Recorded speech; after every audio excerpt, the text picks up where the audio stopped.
Uma coisa que eu recebo muito de pessoas que às vezes pensam em buscar os psiquiatras é, poxa, meu, será que eu vou ganhar um tarja preta? Talvez isso até é uma parte da resistência de muita gente de buscar ajuda. Pois é, todas as doenças psiquiátricas, neurológicas vão precisar, quando de remédio, de tarja preta? Vai causar dependência ou não vai? É o que a gente vai falar um pouquinho agora, né?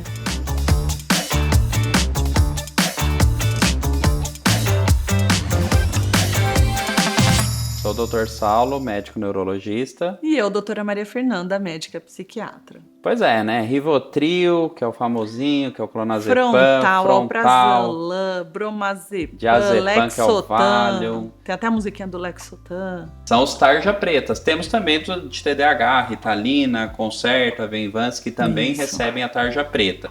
Já vou dar um spoiler, ela vai explicar melhor. É a minoria que vai precisar. Mas por que eles são tarja preta, né? Por que recebe, né, essa tarja preta, literalmente, né, uma tarja preta ali na caixa do remédio?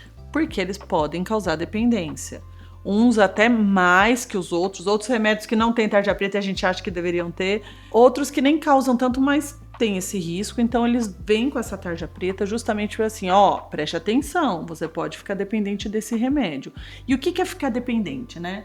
É quando eu tomo o remédio e aí, a partir do momento que eu deixo de tomar, eu passo a ter sintomas de abstinência. Sejam físicos, tipo suor, batedeira, falta de ar, diarreia, dor de cabeça, vômito. tremor. Exato.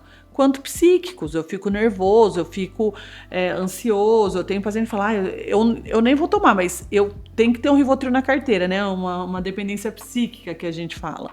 Então, quando a gente tem a dependência, eu tenho a abstinência quando não do remédio e geralmente eu desenvolvo também a tolerância, que é eu preciso cada vez mais de doses maiores para obter o efeito que eu tinha inicialmente com a droga quando eu tomava com doses menores. Mas então assim, não se usa mais os tarja preta? E aí vamos lá, a gente usa. E eles são medicações potentes e que funcionam muito bem porque eles são prescritos. Só que a gente usa mais como um apaga-incêndio, uma questão mais de na crise, de uma forma aguda. Estou com uma crise de pânico, eu tomo lá, opa, minha crise de pânico passa. Aqui dos benzodiazepínicos, isso, né? Do nesse frontal, caso. do diazepam. Então, estou num surto, eu posso tomar, eu vou me acalmar. Então a gente usa sim, ainda usa bastante, mas a gente não usa tanto quanto antes. Antigamente, o uso era muito assim, não dorme, vai tomando sempre Rivotril. Só tinha eles, né? Então, eu só durmo com Rivotril, então vai tratar a ansiedade com isso, vai frontal. tratar a depressão com isso, porque não tinha muita informação, não tinha muitos estudos, não tinha remédios mais atuais, mais modernos. E aí hoje em dia não, a gente começa a ver que tem outros remédios, então a gente eles ainda continuam tendo essa função, eles continuam funcionando para isso. Mas, poxa, vem a dependência, né? Viajei, esqueci meu Rivotril. Poxa, a pessoa pode ter lá uma crise de abstinência, ficar mal, ter que parar no pronto-socorro. São remédios que sedam, né? Que podem... Aumenta a chance de queda em idoso. Tem as polêmicas aí em relação à parte cognitiva, que pode dar desatenção, perda de concentração. Não se sabe ao certo. Ainda se impacta na memória ou não a longo prazo, né? Então... né, existem essas questões que fazem com que a gente evite, né, de uma certa forma, tente usar de uma forma mais ponderada, mais pontual, mais dirigida. Então eles são, isso que o Saulo está falando eles representam uma minoria dos tratamentos psiquiátricos. Exato. Então muita gente não vem falar, não quero tarja preta, né? A gente ainda tem essa coisa de remédio, remédio psiquiátrico é super grave, né? Como se fosse, são remédios controlados, né?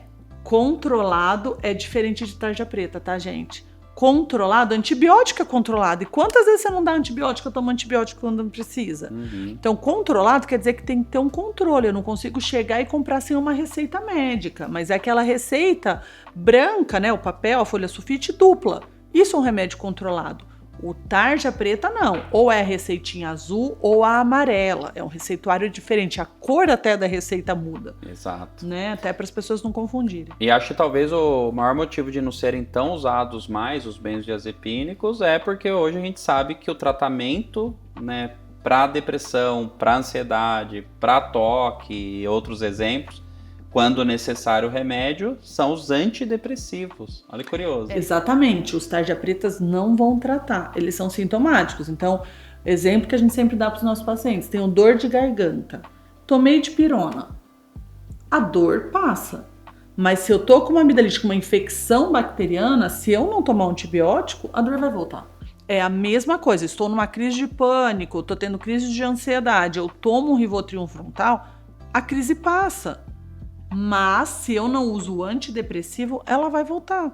Então quem vai corrigir o defeito químico ali no cérebro é o antidepressivo. Que é remédio controlado e não tarja preta. Exato. E aí o rótulo acaba sendo péssimo, né? Porque eles são remédios que foram inventados para depressão, mas depois se descobriu que serve para um monte de coisa. Hoje mesmo os neurologistas usam muito antidepressivo, por exemplo, para enxaqueca, né? Entre muitas outras coisas. E eles ganharam esse rótulo, né? Então, às vezes, é meio estranho você falar para uma pessoa que tem ansiedade que ela vai usar um antidepressivo. Exato. Às vezes é estranho falar para uma pessoa que tem um toque que ela vai usar um antidepressivo. Então, o antidepressivo meio que ficou a rotulagem ali do remédio, que foi o motivo inicial para o qual ele foi estudado, inventado. Mas os antidepressivos hoje servem para diversas doenças psiquiátricas e não são tarja preta, logo não viciam nem criam dependência. Claro que antidepressivos podem ter efeitos colaterais. Em nossos vídeos aqui, a gente fala de todos, praticamente quase todos os antidepressivos que tem no mercado. Cada um vai ter sua estatística de chance de efeitos colaterais, mas o que a gente sempre tenta, né, e vai buscar, e a maior parte das vezes a gente consegue, são remédios antidepressivos que têm eficácia terapêutica sem dar para aquela pessoa em particular algum efeito colateral que prejudique muito ela. Então, normalmente a gente consegue.